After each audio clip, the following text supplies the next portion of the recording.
जय जगन्नाथ सांग मैंने आज मोर लंच मेन्यू है गरम गरम उषुम भात मुझे एक्चुअली भातटा लास्ट करे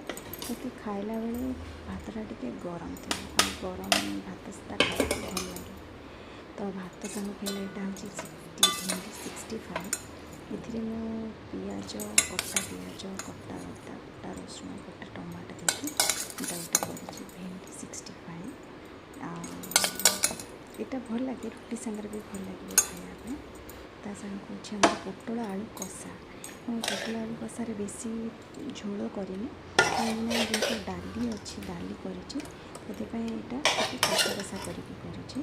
डाली सांगे खाया बहुत भल लगे रहा आमर डाली हरड़ डाली में बेसी पतला करनी बेसी मोटा डाली करनी नॉर्मल कर मो पुओ भात उपर भी डाली पकईदेली कहीं खायापे यहाँ अच्छे गोटे शाग राई ए छतु भी पकई कखर फूल भी पकई आलू भी पकई आशा कर मैंने मत तो बहुत भल लगे ये रेसिपीटा